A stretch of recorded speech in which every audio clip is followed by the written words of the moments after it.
지난주 윤석열 대통령이 석방되고 탄핵 심판 선고가 임박한 것으로 알려지면서 지역 정가도 요동치고 있습니다. 더불어민주당 도의원들이 대통령 파면을 촉구하며 철야 농성에 돌입했습니다. 안수경 기자입니다.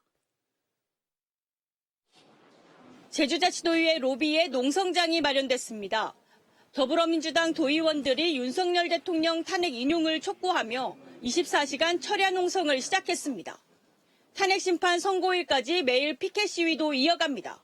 즉시 항고에 대한 이런 조치가 없어서 지금 전국적으로 지금 우리 중앙당 국회에서도 이런 일들이 있고요. 어쨌든 전 국민들이 지금 분노하고 있지 않습니까?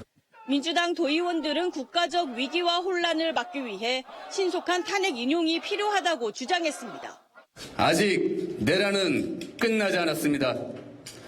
국민의힘과 극우 세력의 무책임한 탄핵 반대 선동은 대한민국을 대혼란으로 몰아넣고 있습니다. 반면 국민의힘 제주도당은 계엄에 대한 여론이 변하고 있고 헌법재판소가 감사원장과 검사 3인의 탄핵안을 전원일치로 기각한 것을 민주당의 무리한 탄핵 정국을 심판한 것이라고 평가했습니다. 전국을 보면 아마 인용보다는 기각으로 가지 않을까 그렇게 판단을 하고 있고요. 그렇기 때문에 지금 민주당에서 그러한 장외 집회라든가 그런 농성 이런 부분들을 다급하게 진행하고 있지 않나 그렇게 보고 있습니다. 헌법재판소의 탄핵 선고를 앞두고 지역 정치권의 공방이 격화되고 있습니다.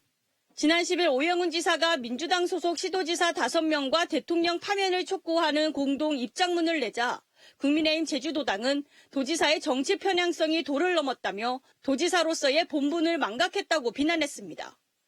이에 민주당은 국민의힘 비판은 어불성설이라며 극우 세력에 기대는 행태를 멈추지 않으면 도민의 회초리를 맞을 것이라고 반박했습니다. 헌법재판소의 탄핵 선고를 앞두고 정치적 혼란이 최고조에 달하는 가운데 현재 결정의 지역 정가가 촉각을 곤두세우고 있습니다. JIBS 안수경입니다.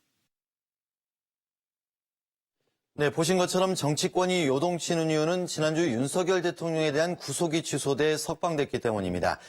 여기에다 헌법재판소의 탄핵 선고 일정이 예상보다 늦어지는 것도 이유 중 하나입니다. 고정 앵커, 오늘도 탄핵 선고가 있었지 않습니까? 그런데 관심을 끄는 대통령 탄핵 선고는 언제 이뤄지는 겁니까?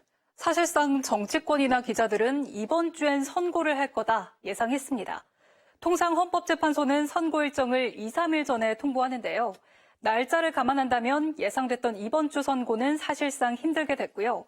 지금 시점에서 예상할 수 있는 가장 빠른 시점은 오는 18일입니다. 그런데 이날은 박성재 법무부 장관 탄핵심 첫 변론 기일이 잡혀서 힘들 수밖에 없고요. 그렇다면 다음 주 후반이겠죠. 오늘 목요일 선고가 있었으니까 다음 주 목요일이나 금요일 선고가 가능하겠습니다. 그렇게 되면 화요일이나 수요일까지는 기일 통보가 이뤄질 가능성이 크겠습니다. 하지만 변수는 한덕수 국무총리에 대한 탄핵 선고인데요. 주 후반엔 한 총리에 대한 선고일이 잡히면 대통령 탄핵 선고는 더 늦어질 수밖에 없는 겁니다. 네, 여러 변수들로 인해서 대통령 탄핵 심판 선고일을 예측하기는 어려운 상황입니다. 하지만 선고가 늦어지는 건 단 하나의 법률적 오점도 남기지 않기 위해서 신중한 논의가 이루어지고 있다는 게 중론입니다. 즉 만장일치 결론이 나올 가능성이 크다는 것입니다. 어떤 결론이든 어수선한 이 정국이 빨리 마무리될 수 있기를 기대해 보겠습니다.